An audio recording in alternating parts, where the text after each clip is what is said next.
Hey everybody, it's Eric from epautos.com, your libertarian car guy.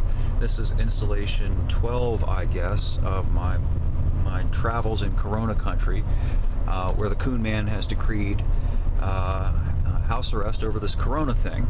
I'm coming at you from the 2020 Toyota Tundra, which I'll have more to say about later, which is my second favorite truck right now amongst the 1500s, the number one being the Dodge Ram 1500, and I'll explain why in another piece. I wanted to just talk about this Corona stuff a little bit today. I think really what we've got here is a case of the pathologization, if that's a word. They're pathologizing something that is perfectly natural, which is people dying. Like, it's becoming unnatural somehow to hear about people dying every day, which people do. And it's not unnatural for 1,000 people even to die in a city like New York, a big city, a city of nearly 19 million people. It's not a tremendously large number.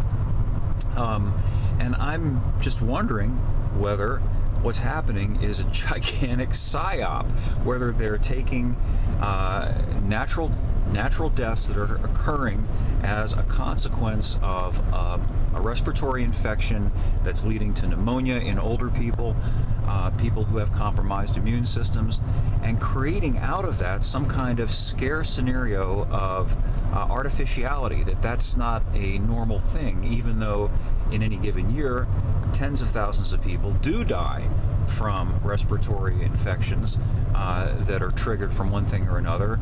And generally the people who die, again, are people who had some underlying condition or were simply old. Old age has a 100% fatality rate, by the way. It's interesting to note that the Italian government, the Italian health authorities, have released statistics about the people who've died over there from Corona, supposedly, or with Corona, and that's an important distinction. And according to them, you can look this up, I have it on my website, 99% of the people identified as having Corona recovered from it. Only 1%, or I should say 1% of the people who were identified as dying either from or with Corona were not elderly, were not people who had some underlying condition. In other words, the vast majority of people were people who you'd expect could be compromised by getting the ordinary flu or any other cold. So once again, I just don't get the reaction, the overreaction, the hystericization of this.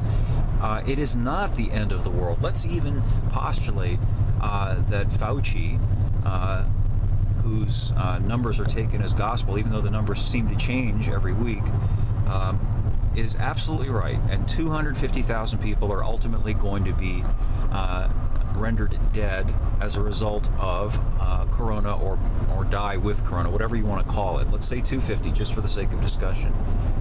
That is the size of a medium-sized county in the entire United States. And certainly it's horrific. It's an awful thing. But when you spread that out, 250,000 across the entire country, across a nation of 330 million, it's just not that many people. And I know, we're talking about people's lives here, but every life isn't worth saving if it means the destruction of everybody else's life. That is a hard thing for a lot of people to understand, but it's an important thing to understand. We're being fed the same argument that every form of tyranny that's been shoved down our throats lately is necessary if it saves even one life. For example, all new cars have to have backup cameras now because, I don't know what it was, a couple of dozen, it might have been 100, 150. It's a small number of people somehow managed to back up over a child and run over a kid. Of course that's awful, but we have to put things in perspective, don't we? I think. Imposing all of this on everybody else because of this relatively insignificant risk. I've mentioned before in articles that I've written and conversations that I've had on the air, not everybody can swim either. And it's not safe for people who can't swim to go into the deep end of the pool. So what are we going to do? Outlaw every swimming pool that has more than 3 feet of water in it because it might save one life? that is the kind of discussion that we're having here, or at least it's the kind of strong-arm tactics that are being used to destroy everybody's life. And let's get into that topic of life. There's a difference between existing and living. And what's being rained down upon us is existence. It's not living. Being forced to imprison yourself in your house, not being permitted to go about your business, to do business, to meet with friends, to go to church, to have a meal in a sit-down restaurant. What kind of a life is that? Think about it. It's an important thing to think about. They are grenading the livelihoods, the savings, everything of hundreds of millions of people over this bug, which is far less damaging in terms of what it's actually done, not what it might do, what it's actually done, than what is absolutely being done to us in the name of fighting the bug. I mean, I don't know about you, but when I'm 90 years old, if I live to be 90 years old, I don't want to be kept living just for the sake of existing.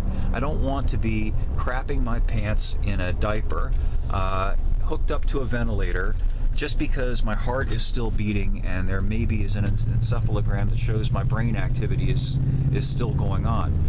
At a certain point, life is not worth living. You're merely existing. And life in America is becoming mere existence.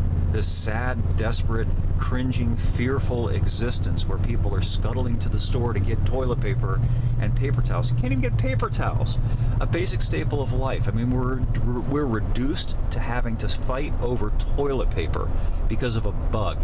A bug. This is madness, absolute madness, and as far as I can tell, there is no legitimate justification for this. And by the way, to those who think I'm being completely callous and mean-spirited, use your noodle, dudes. Think about it.